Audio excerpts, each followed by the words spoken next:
Thank you for tuning in to the Catch a Lift Fund's Coach's Corner podcast. We hope you enjoy today's episode and will consider supporting the Catch a Lift Fund and the veterans we serve. Visit our website for more information about our programs at catchaliftfund.org. If you are experiencing a mental health crisis or suicidal thoughts, please call 988 or the Veterans Crisis Line 988, followed immediately by the number 1.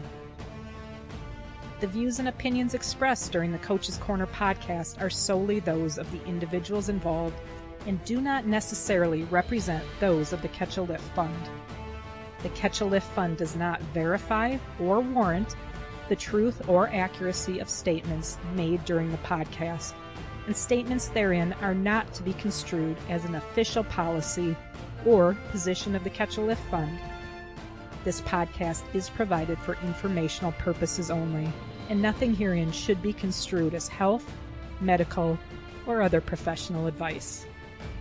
The Coach's Corner is a place for veterans to connect, heal, and share their stories. I'm Melissa Luke, the host of the Coach's Corner podcast. I am a U.S. Army Iraq War veteran, coach, and program director for the Catch a Lift Fund. The Coach's Corner is sponsored by ID Technologies. Welcome to this week's episode of the Coach's Corner. This week, I'm excited to welcome two U.S. Army veterans and brothers, Ryan and Travis Linn. Both Linn brothers attended basic training together, and Ryan went on to deploy to Afghanistan and Travis to Iraq. We're excited to speak to these two incredible brothers today. Welcome to this week's episode of the Coach's Corner. Travis, Ryan, welcome. Thank you for joining us. Thanks for having us. Thanks for having us. We're happy to be here. This is a lot of fun. I've never had the pleasure before to talk to a pair of brothers on the show, so this is going to be pretty cool and special for us today. We've got a lot we want to cover today, so let's jump right into it. What drove both of you to enlist in the Army? Ryan, I'll start with you. Well, the Army, to be specific, I was actually looking into getting into computers and looking at the Air Force. I haven't talked to a recruiter at the time. I was just looking online, and my brother showed up one day and be like, "Hey, you need to come meet my recruiter at the Army recruiter and go be 11 Bravo with me." So I was like, "All right, sounds like a plan." So he kind of dragged me into the Army. That's incredible. Travis, so you wanted to, this had been kind of going around in your head for a little bit. What was kind of the push for you? So I always kind of wanted to serve, just like a lot of people that served during the global war on terrorism. 9/11 had a big thing to do with it. I was in 6th grade, and even at that young age, I didn't fully comprehend what was going on, but I knew enough. So always kind of wanted to serve. I was going to go to college actually with my best friend, and we were going to go for law enforcement. At the college we were going to go to, Monday through Thursday was regular school, and then every Friday you did police academy. So by the time you graduated, you already graduated the police academy. But I found out I had a kid on the way. So honestly, I was kind of like, how am I going to go to school, pay for that and support a kid at the same time? So, I decided to join, and I talked to a Marine recruiter first, and to be honest, he just didn't really answer my questions. Now I know what BAH and BAS is and stuff like that. Right. I walked out of his office, and the Army recruiter flat out just did a better job, selling me on the Army. Offered me a sign-on bonus, and then how I went and talked to Ryan was he was like, "Hey, if you know anybody who wants to join, you can bump up the pay grade right away if they enlist." So I'm like, right. "Oh, okay. Well, let me go talk to my brother." There we went. Oh my gosh, that's awesome. How did your parents? I got to ask, what did your parents? What did they think, or how did they feel about both of you joining the Army? It's actually, my mom had mixed feelings on it.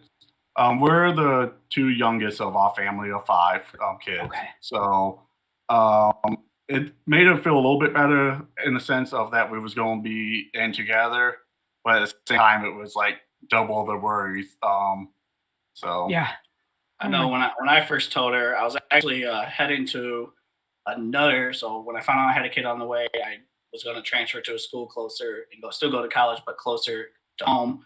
And I was actually on my way to taking entrance exams, and I just did a UE and went and talked to the recruiter. So I told my mom I was joining, and she said, "No, you're not."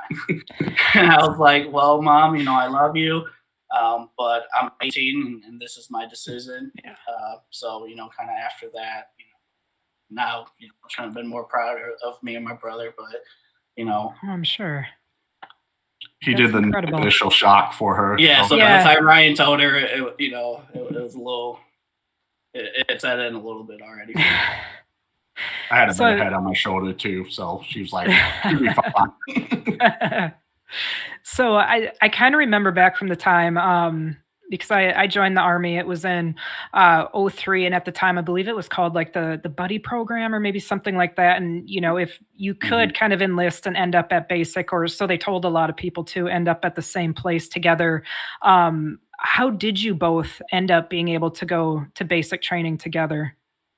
So I actually shipped to basic. We were kind of doing the buddy program, but I believe, if I'm not mistaken, my brother went to a private school, so there were some questions about his transcripts, just getting them, Yep. approved or whatever. So I shipped early, well, not early, but at the normal time. And I was, I think, 3 or 4 weeks into basic, and we were going to dinner or lunch something at the DFAC, and I just so happened to see my brother. I think either I was leaving and he was coming, or vice versa. So I asked my drill sergeant that, I was just like, "Hey, is there any way that you could find out what country my brother's in, so I could get his address and we could just write each other and stuff like that." And then the next day, he pulled me into his office and he told me to start pushing. And I was one of our like platoon leaders, how they, Yeah. treat, teach you the chain of command. So I thought somebody had messed up or something.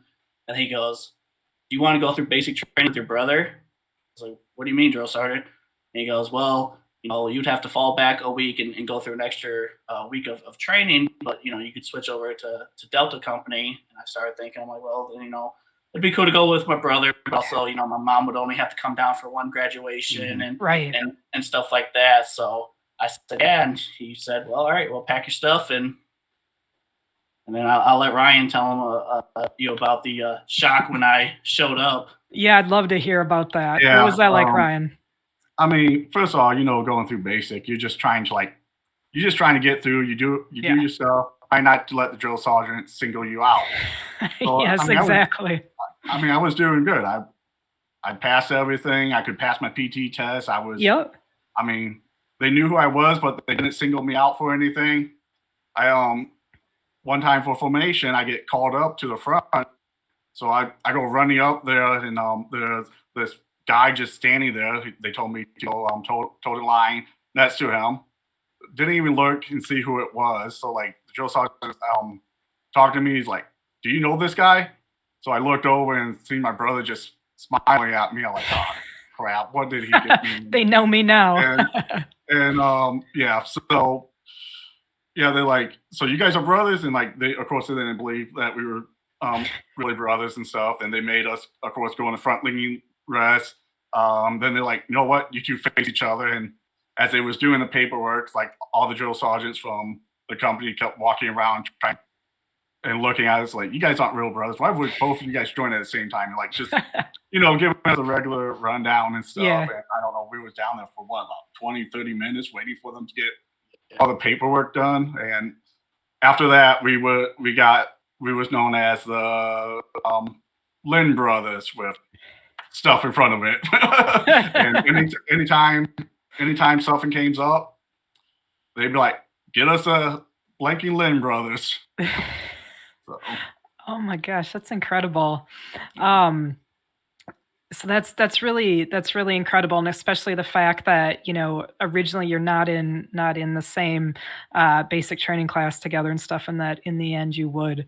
So kind of looking back at that basic training time, and I'll ask this to both of you: what are some of the most memorable moments? Ryan, I'll start with you. honestly, my most memorable time was in airborne school, I think, with him, because we went to basic, then we went to airborne school together. And jumping out of the planes, like it still scared the crap out of me. Like I won't lie. Like it's not something I like. Like it's fun, but it's also really like intense. Yeah. And that first jump, we got lined up, and my brother is right behind me, so I'm first on the plane. So when we once we load on the plane, we're up in the air. We turn around, and he's right in front of me. And as we're getting ready to jump off, you go one at a time, like you just go in the line, single file.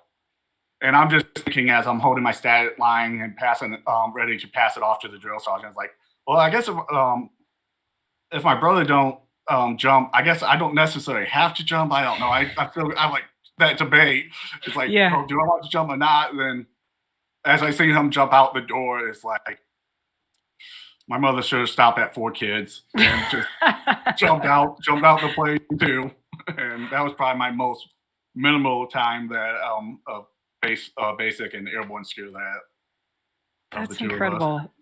That's incredible too. Not only basic together, but airborne school too.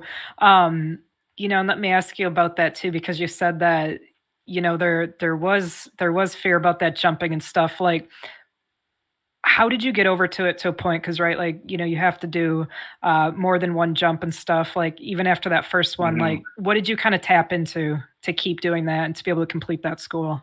I mean, the first one is definitely the most difficult, but I mean, it's just like how they train you for combat, routine, muscle memory.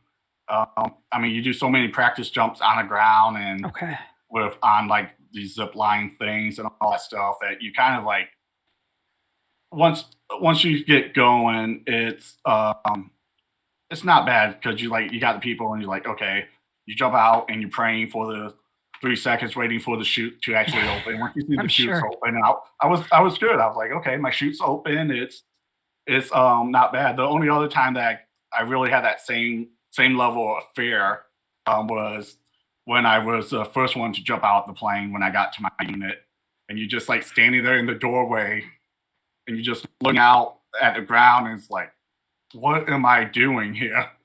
But it's like, okay, I'm not going to. Like I've done this before. We can do this. I'm not going to be the person that no jump. So it's just going to do it. Peer pressure from the military. So I agree with Ryan. It's the training. I had 27 jumps that were on my jump log. I think I had a little bit more, and I was scared every single time. Even to this day, if I do roller coasters or up on a roof or something, there's that fear. I'm not terrified of heights. I want to call it.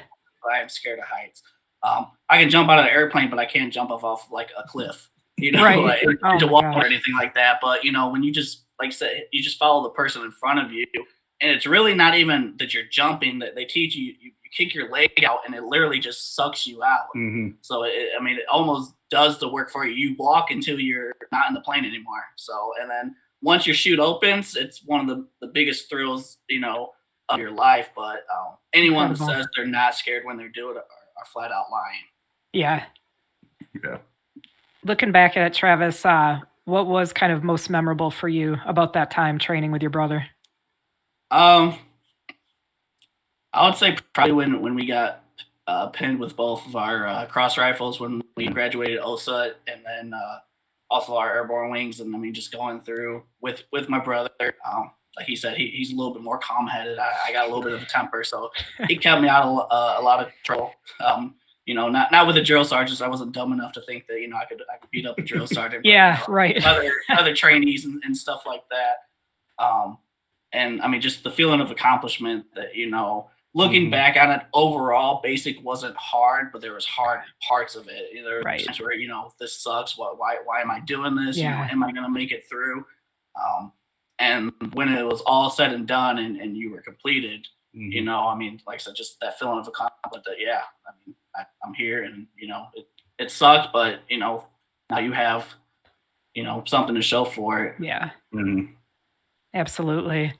So you both would go on to deploy to different war zones, Iraq and Afghanistan, respectively. Did you guys deploy at the same time frame, or what years did your deployments take place? Yeah, so I I actually deployed like a month after I got to my unit. I was on what they call rear D, rear detachment. My unit was already deployed when I got there. They had actually offered to switch me to 4th Brigade in the 82nd. I went to 3rd Brigade to be with my brother. Now they wouldn't put you in the same battalion because the whole Pat Tillman and his brother thing, and Right. Saving Private Ryan. But I could have switched to his brigade. But I kind of wanted to deploy right away. Also, because I had my son, I knew that they would be back for his first birthday and Christmas and stuff like that. Okay. So I deployed to Iraq in April of 2010. I believe he was August of 2010. So we were both deployed for a couple months at the same time. Okay. Ryan, if you want to start with us, would you talk to us a little bit about your deployment to Afghanistan and what that time was like for you? I mean, it's definitely like a shock getting used to it when you first get there, and but I mean, I served with some great guys that we knew we had each other's back. We might fight with each other when on patrol and have that brotherly rivalry going on with each other. But like when we was out doing our stuff, we definitely knew we had each other's back. No question whether you liked the guy next to you or not. You knew that they had your back, and just going out. I mean, we did a lot of patrols on foot. We did some in vehicles. There was some difficult times where we had to go and secure. We got moved to a different part of Afghanistan, and we had to secure their areas so search and rescue could come in and look for 2 bodies of soldiers that fell in the water and drowned in the middle of a firefight. Oh, And gosh. so that was one of the roughest times. That was right before Christmas, and I was able to, because I knew my brother was getting home for Christmas. When I put in my R&R request at the beginning, I put in that, hey, my brother's going to be home for Christmas. I would like to be home. Of course, you have to put in like different dates depending on Right. when you want. And because my brother's going to be home from Iraq, I got to go home for Christmas, which a lot of people didn't like. Then but then when I got back to Afghanistan, they started another platoon that they needed for basically mostly QRF missions, reaction force missions, and so we got put together with they put 11 rivals, 88 mics, medics, Kirks and stuff, basically any like extra people that could get. We spent 2 weeks of training, making sure they was up to par to be able to go and do mission with us. And during that time, we did a lot of vehicle recoveries that been hit by IEDs and stuff. And on one of those trips, my vehicle hit an IED, and I suffered a traumatic brain injury for that. And I started having blackouts and a lot of medical issues for it. What do you remember about that day, Ryan, when you were hit by the IED? To be honest, like one of the things I enjoy doing the combat more than just going out on patrols. Yeah. And not that I was longer, but once the combat happens, your training just kicks in. You got an enemy, you got a target to engage and stuff. With IED, I mean, they just kind of sets them and Yeah. hope they get stuff, and there's nothing you can do after it. So when it happened, they put the pressure cooker like on top of some missiles and stuff. Luckily, there was just a pressure cooker that went off, and there was 3 missiles buried right underneath the pressure cooker. That I was very lucky. Me and the guys were very lucky that that they didn't detonate. We had to get our vehicle out of the blast zone, then we had to detonate them later. But it just was like kind of a sense of helplessness because there wasn't anything to. I mean, you get a lot of rage and there's nothing to direct it at Right. that point, and stuff. So it's just it was it really like affected me after that, and I started having blackouts and stuff where. My blackouts, I'm not like passed out on the ground when I black out. I would be up and doing stuff, talking, I'd be a little bit slower in response and stuff, but I'd still be like doing stuff, and I wouldn't recall it. And we that happened in March. I got home in August. So like um, my my squad and stuff started noticing that there was something going on. So at first they thought it was just stress. So they sent me to go Right. talk to do do a little bit of mental health at Kandahar Air Force Base, and so if I did that, went back, and it wasn't until I got home that we realized that my wife and a buddy that was living with us that I was really having blackouts and not remembering stuff. Basically, like those old slideshow photos that you could click. That's my memory would be. I would have like little memories, like really no audio to stuff, and it honestly it scared the crap out of me because it was a few times when I would show up at my company. I don't remember driving there. I don't remember how I got there and stuff. So I went and tried to get some help and stuff, and it's definitely changed my life. Thank you for telling us about that, Ryan. Um, what was it like coming back from Afghanistan, after suffering those injuries and just kind of, I guess, kind of the early days or weeks, if you will? Not being able to perform my duties the way that like I was trained to, and I know I should have been able to, was difficult. Unfortunately, um, trying to get help inside the military didn't work out well until I was able to get out and get to the VA. So eventually, some of my chain of command started turning against me, and they basically made me the black sheep, where like the guys I served with, been in firefights with, that they wasn't allowed to talk to me or have anything to do with me, and Ugh. eventually they were trying to get me out for malingering, saying I was faking my issues and stuff. Right. When I got out of the military, I was on 13 different medications, from both mental health and going to the TBI clinic. But because of the military, how they didn't want to diagnose me with anything because Right. Yep. they didn't want medical.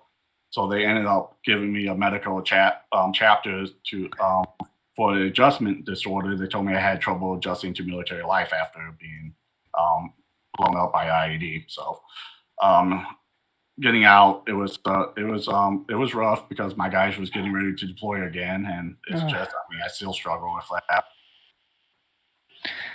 Well, definitely, definitely want to circle back to that, and talk a little bit more about that transition process, Ryan. But Travis, would you talk to us about your Iraq deployment? So my Iraq deployment was, for lack of a better term, boring. All through, basic and, everything like that, it's like, war's ugly, there's going to be bullets flying, there's this, and it wasn't going on. It wasn't that I was outside the wire, as a late deployer. Basically every mission I was on because everyone else had been there, 4 months longer than me. And it wasn't that we weren't, doing our jobs. We were going on missions. We were doing, cordons and search and stuff like that. It just,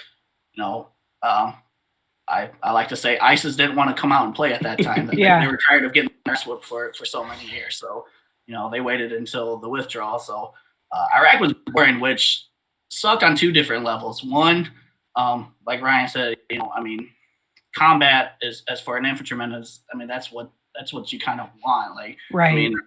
not trying to sound like a badass or anything like that, but you want to be in the fire and be with your men, and just kind of take it to the enemy and do what you're trained to. So not being able to do that really sucked. And then you kind of, if you're not getting shot at, one of my squad leaders had a saying that shit gets stupid when bullets aren't flying. So, there was, a lot of, I want to say complacency, but, it just, after so long of, doing the same thing every day, and there wasn't that danger, which there probably could have been, Right. there was in other parts where we were at, people were still, hitting IEDs, and, even in my company, not my platoon specifically, but, there were some skirmishes, but it just wasn't, what we expected. So that was kind of the hardest part was, I mean, thinking it's coming and then it never came. Right. So it's kind of that, that hyper alert, hypersensitivity never got to unleash, have that outlet of doing it. And like I said, I prefer to be in a firefight than walking around waiting for it to happen. Right. Because like I said, once that firefight happened, you got an objective, you engage, you kind of your train just takes over. What's you two obviously have a very close relationship. You've been through a lot of shared similar experiences in the time in the military. If you could both talk to this, and Travis, I'll start with you. Has it been helpful to have someone, a brother close by that, again, you went to different war zones, but same time frame, same MOS and such? How has that aided, or has it aided, in your recovery, in your transition back home? It's definitely aided. And I mean, yeah, we were close. Like Ryan said earlier, we were the youngest two of 5 kids.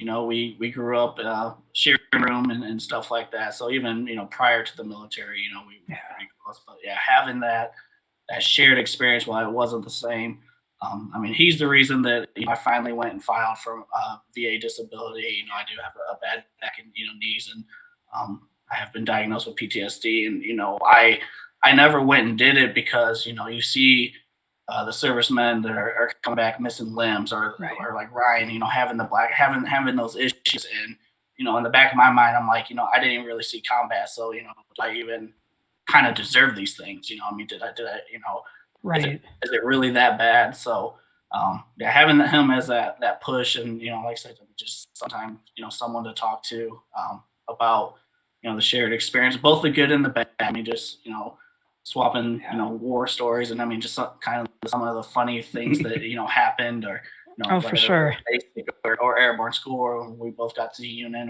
We were both in the 82nd, so while we weren't in the same brigade, I mean, the 82nd is the 82nd, so we had those division runs and change of command ceremonies and stuff like that to kind of look back on, and like, yeah, so it's definitely it's definitely helped. Yeah.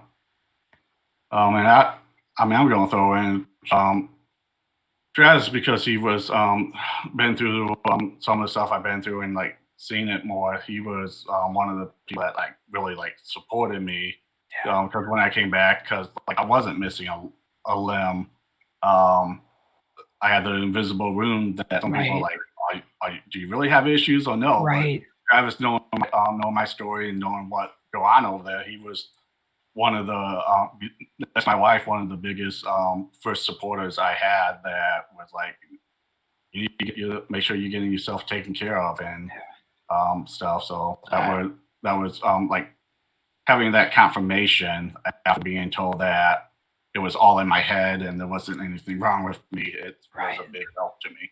I definitely remember thinking that that's not the same brother that I know. So there's definitely something. Not all wounds are visible. Right. I mean, now, as we have grown through the wars and stuff like that, it's definitely something that people take more serious now, and there are a lot Absolutely more, but in the past, I mean, it was okay, look at you look fine, carry on. Yes, absolutely. Right. And praise God, it has gotten better, right? As far as, invisible injuries, they're talked about a lot more now, whether it be TBI or PTSD or whatever it may be. But right, I mean, for a long time, that's what it was like. You're fine. You have all your limbs, and very easy to be labeled a malingerer, which is just absolutely horrendous. Ryan, what, kind of, obviously your brother just said, he knew right away. He's like, this was not the same brother. He could see, that something really had happened. But that transition out of the military was definitely a rocky one for you, issues with the command and different stuff, and people really turning on you. At what point in your transition do you feel like you started to get the care you needed? I know you touched on the VA a little bit before. Yeah. Well, my wife had been amazing and stood stood by me. We got married like right before I deployed. Oh, I was wow. planning on getting engaged, being Yep. engaged and getting married when I get back. I get a phone call. She asked me to marry her. Like, you want to get married before you deploy? It's like, sure.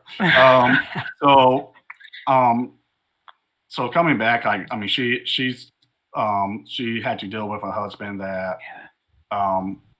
honestly, like we was together like 2 months. We've been married for 2 months, so 2 months without any issues. And coming back, and I had a lot of wives wouldn't Right. don't stand by their husbands, and well, a lot of spouses don't stand Right. by when they Right. get injured. So she'd been a big advocate for me with the VA and stuff because with my TBI, like too much stress or too much information would get me to the point where I would black out, and so they said it was a combination of PTSD and my TBI. So it took us about 6 months to get into VA when we got back, because we got some wrong information when I got out, that basically I needed to have a service disability when I got out, to get seen at the VA.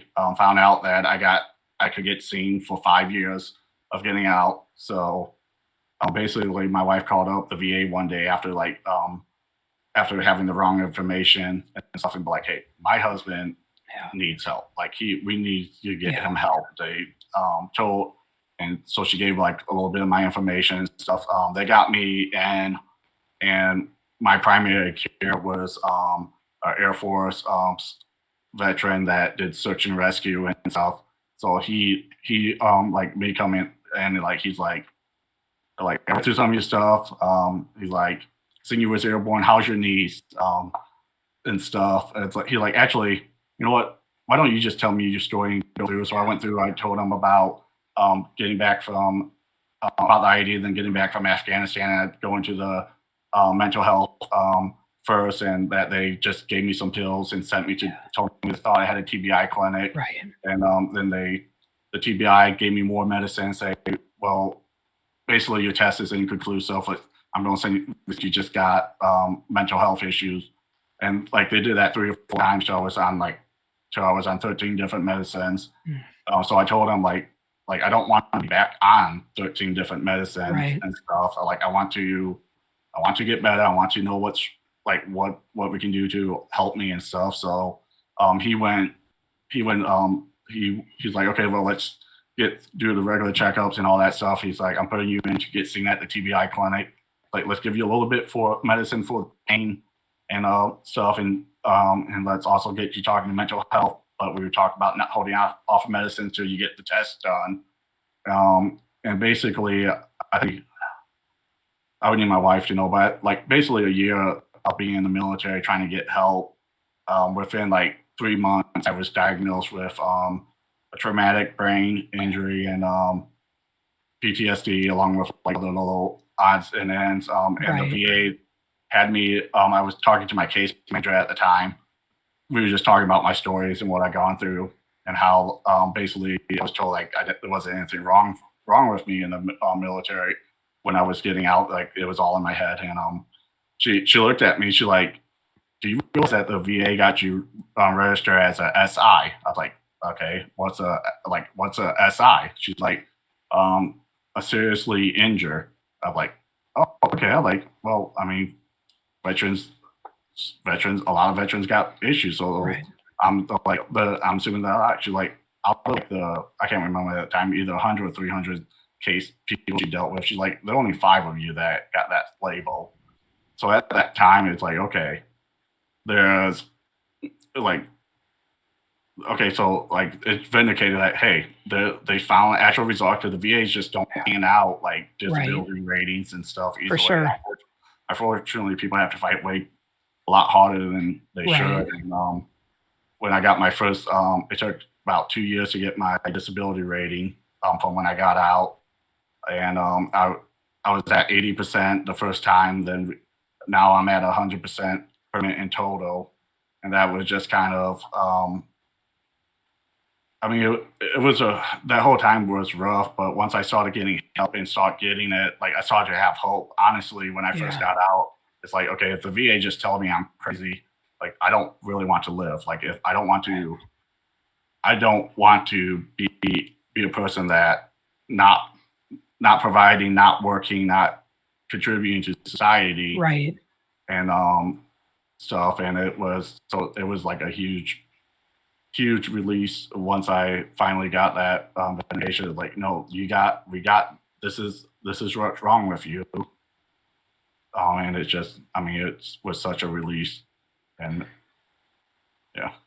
Thank you for telling us about that, Ryan. And we definitely, we thank you both, Travis and Ryan, for your service to our country, and we thank your wife, as your caregiver.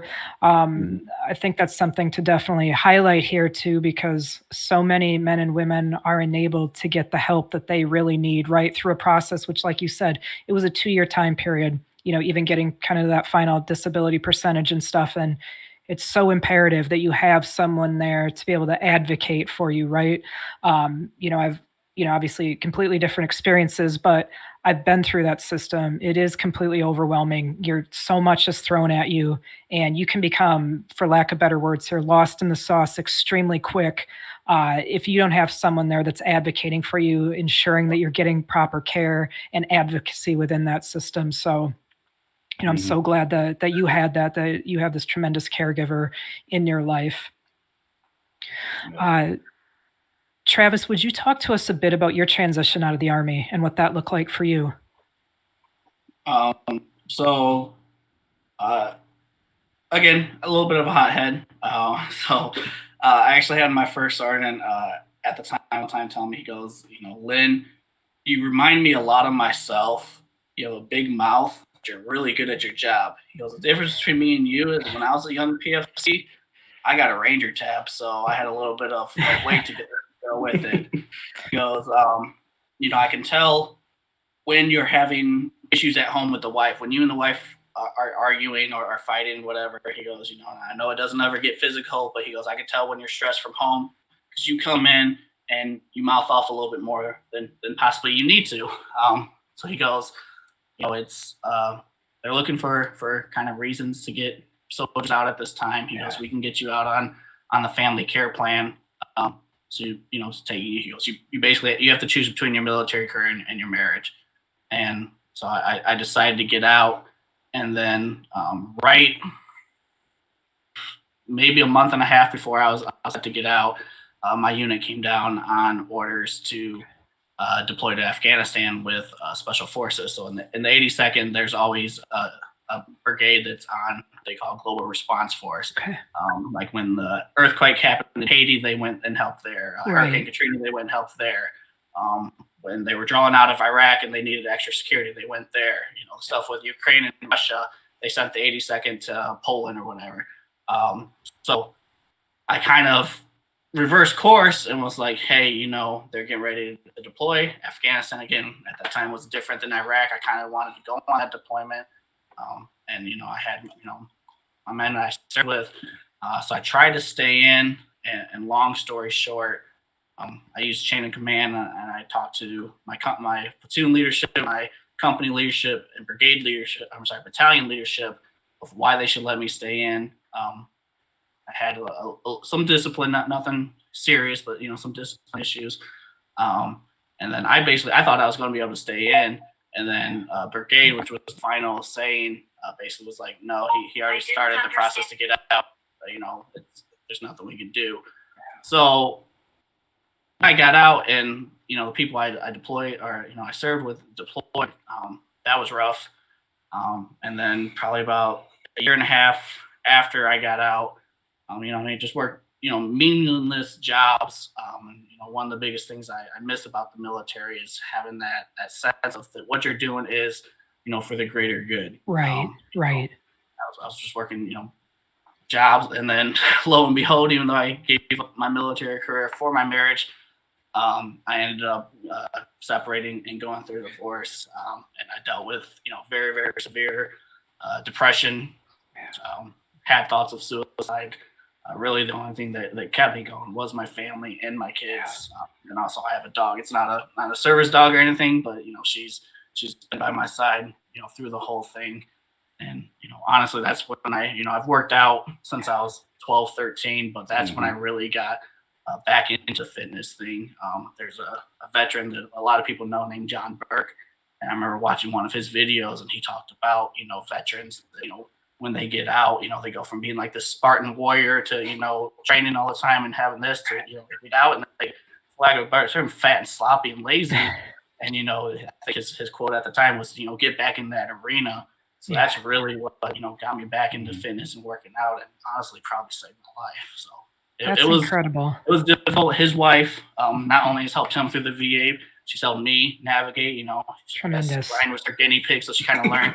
But she's also helped people I've served with. She's had them send her their medical records and say, hey, this is what we can do with this. This is what we can do this. So people that she doesn't even know. She takes the time out of her busy life of taking care of kids. Yeah.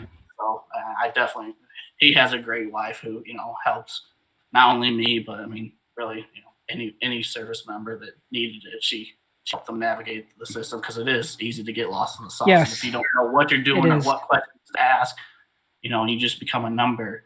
Yes. Yeah, and unfortunately that does happen to so many. So that's absolutely tremendous that, right, Ryan, she helped not only you, but your brother and so many others. Absolutely tremendous.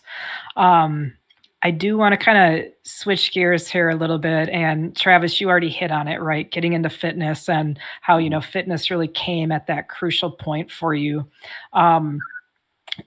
Talk to us a little bit more about, what fitness means to you, Travis, and how it's enabled you to continue to heal and move forward. I tell people all the time, I work out more for my mental health than my physical health.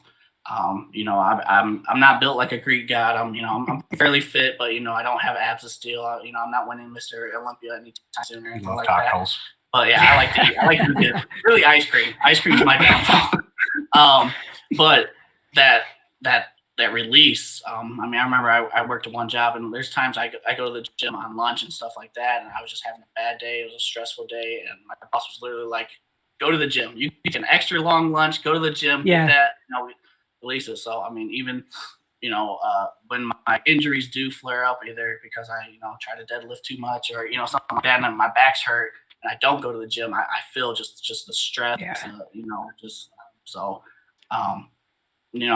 I've always, like I said, I've worked out a long time, but it's kind of over the past 6 years is really when I got more into it and learned more about it, and instead of just kind of going through the motions of what might have worked or what they thought worked back in the 80s, actually learning more that hey, you should probably do more than just try to bench press and squat. So throw in some cardio and right. Doing yoga and things like that, and the VA did kind of tell me, hey, strengthen your core, work on your core, and it's going to help your back. So for sure, about 4 years ago, I could barely deadlift 200 pounds. Now I'm deadlifting over 500. Holy heck, that's awesome! I had to learn really, first and foremost, getting the form down. So I didn't hurt my back, because I was trying to go a little heavy and hurt my back again, and stuff like that. And, like I said, it's just.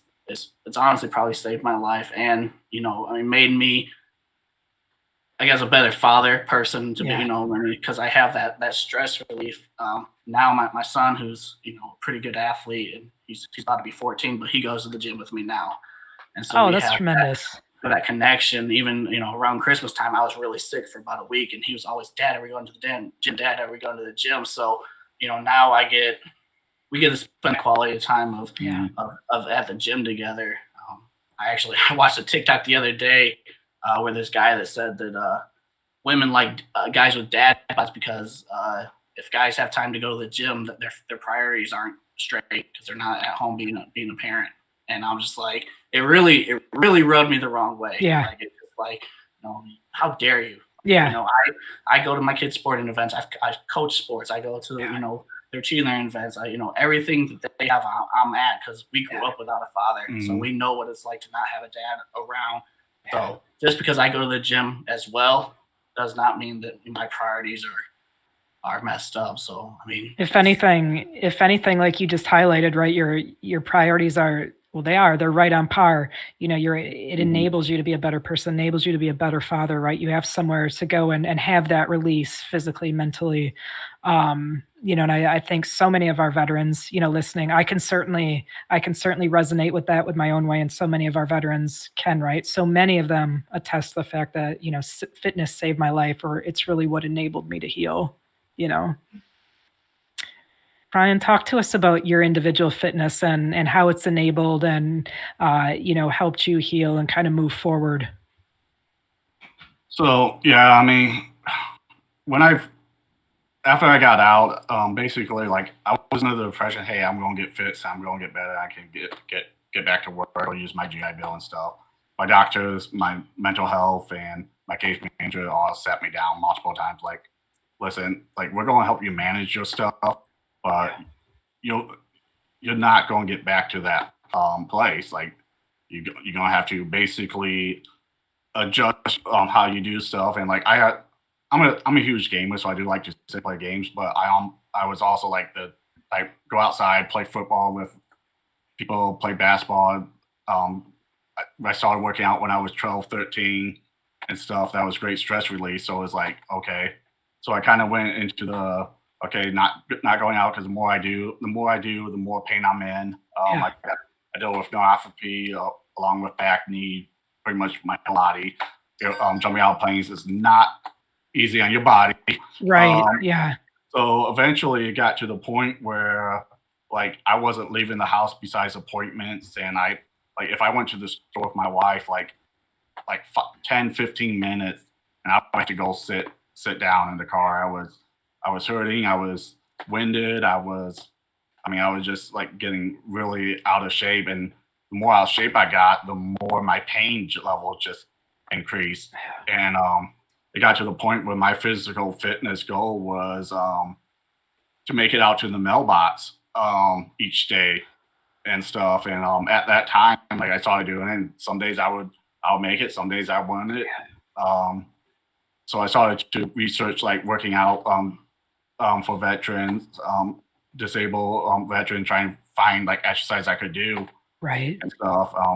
Also, how I found out about Catch a Lift, I happened to come across you guys while on Google, and Was it? Yeah. yeah, it started like after with got some equipment from you guys, and I started started doing mostly the bike, but also some dumbbells workouts. Found some workouts that worked for me, and I Tremendous. slowly like 15 minutes was my target goal to work out, and I wouldn't make it there at first. The first few times, like I couldn't make it the full 15 minutes, and at the same time, it's like it. I mean, it. I had that fight of like, well, do I just give up? Is it the point? But honestly, I just got pissed off, and I was like, okay, I'm going to keep at this.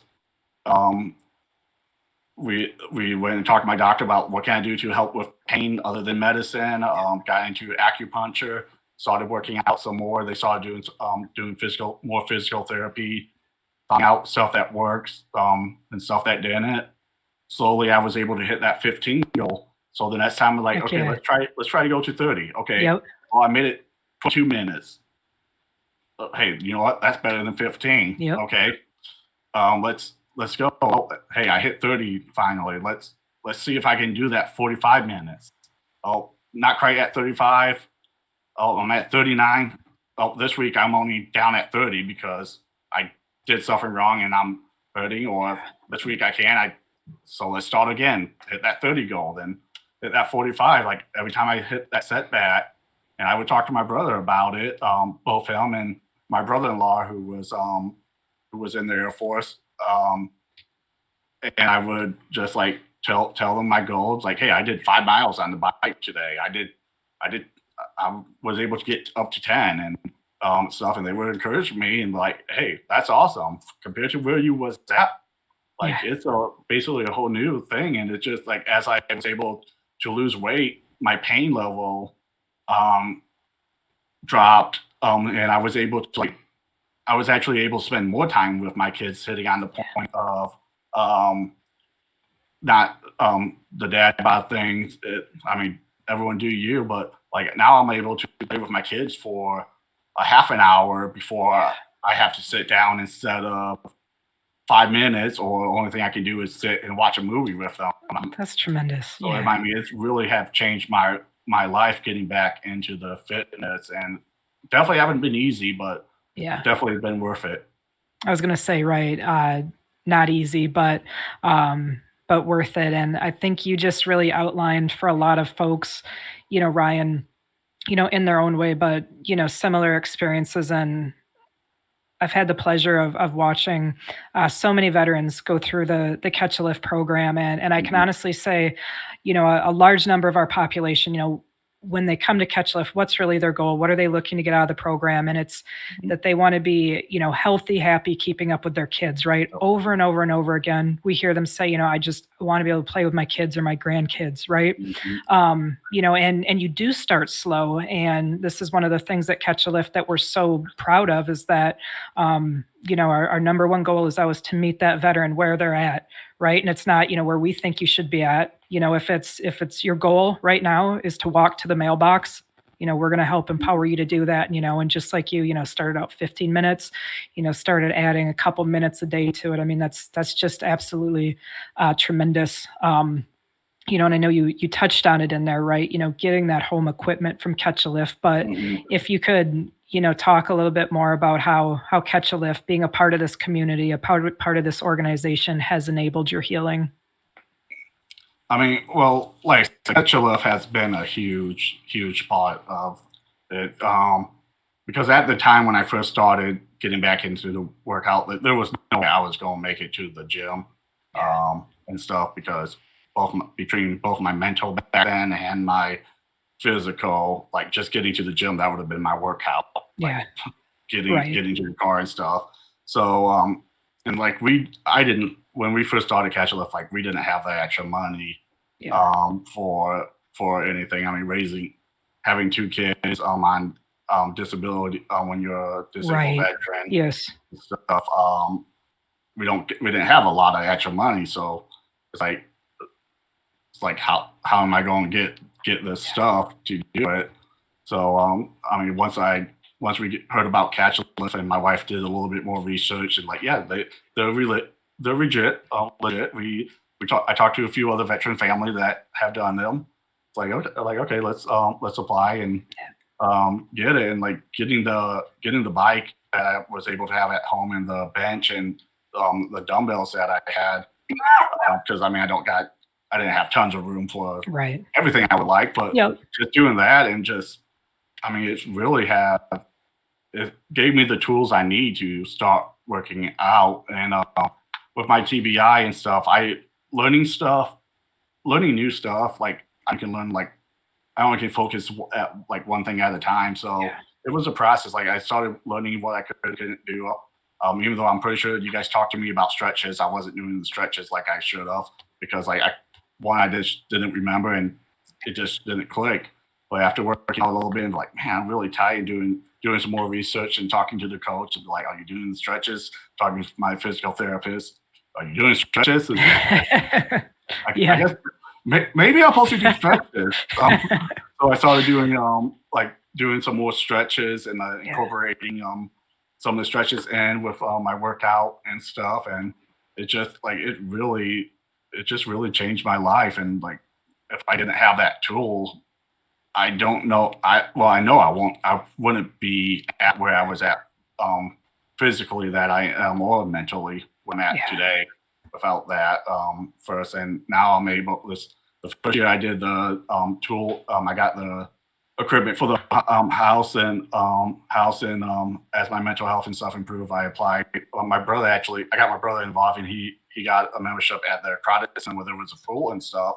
And I was doing some water therapy for my physical health and stuff anyway. So I was like, hey, you know what? Going to a place that got more equipment, more stuff that Yeah. I can do, plus having a pool and a hot tub that my days that I'm struggling more, Right. able to go and do that. So I mean, it's been a true blessing. That's tremendous.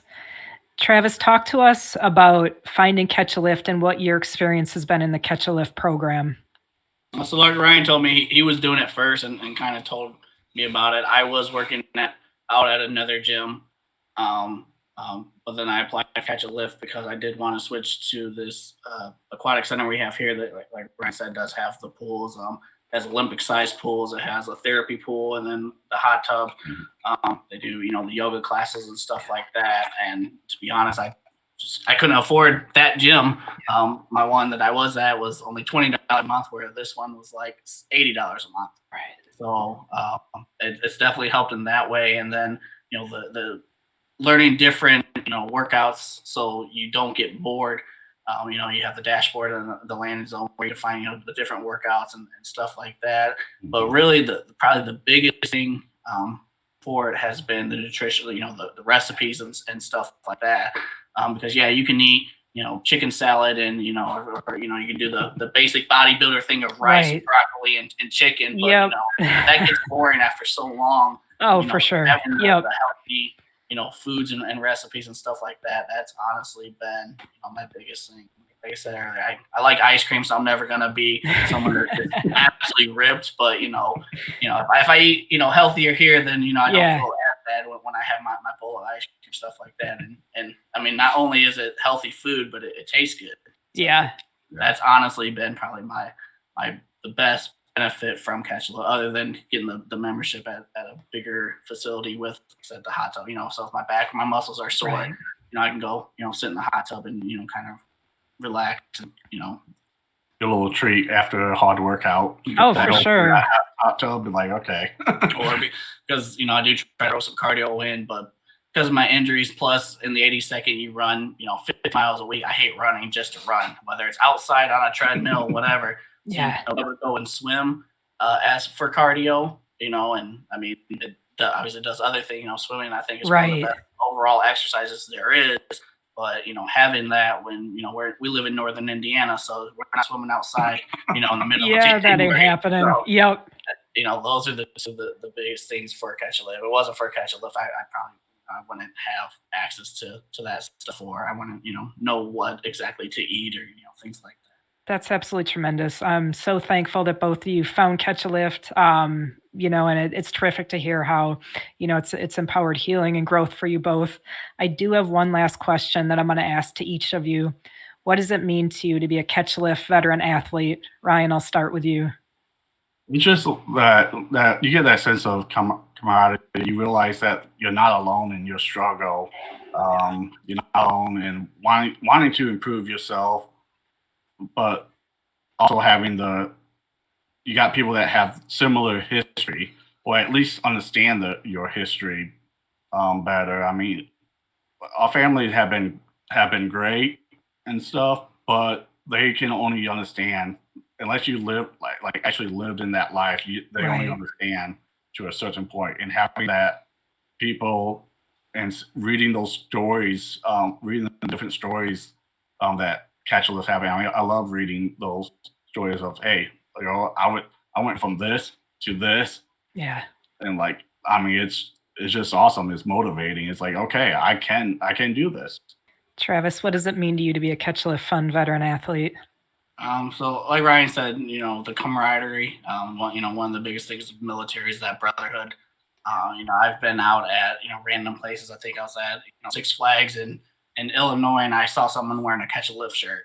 That's awesome. Hey, we started talking about that. I mean, anytime I meet a veteran, whether they're already into fitness or not, I always tell them, hey, check out Catch a Lift, check out Catch a Lift. I'm in Facebook groups, for that are, just one specifically for dads that lift. That's what it's called. It's called Dads Who Lift. And then there's a lot of extras. So I was telling them, Catch a Lift. So just having, like I said, that brotherhood and the people that, obviously you have the military background, but then, your fitness and, it's been a little bit different because obviously I have my brother that we served with. We both worked out, even prior to the military, but, having even the bigger brotherhood. And then, for sure, one of the main reasons that I was, interested in coming onto the podcast, listening to other people's stories of how Catch a Lift has helped them. And I was like, oh, maybe I can share my story that, might, motivate somebody to, look more into Catch a Lift or, kind of keep going and seeing. Because, I think with fitness was the same thing with the best part of basic, where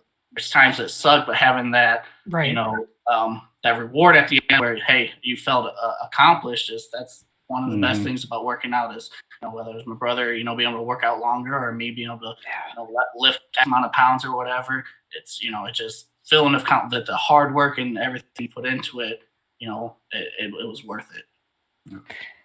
That's absolutely tremendous. Thank you both so much for coming on today, and talking about this stuff. And like I said, this was an incredibly special episode for us, getting to highlight two of our incredible veteran athletes that are brothers. And that's one of the reasons we do this show too, right, Travis? Just like what you're saying, because even though we all have, unique backgrounds to each of us, both in life and in the military, but we go through a lot of very similar things, and being able to tune in and hear from another brother and sister, what they've gone through and, the ways they've been empowered, it makes a huge difference for people. So I thank you both so much for coming on and talking with us today. Thank you, everyone, for tuning in this week for another episode highlighting two of our incredible Catch a Lift Fund members. A special thank you to Travis and Ryan for sharing your story and light with us all today. It was absolutely tremendous. Don't forget to join us every Wednesday live at 1 p.m. Eastern on YouTube for a chance to win Cal Swag and to chat with your brothers and sisters. If you liked today's episode, please be sure to like and subscribe on YouTube and leave us a review on your favorite streaming service. Until next week, keep it real and stay Cal strong.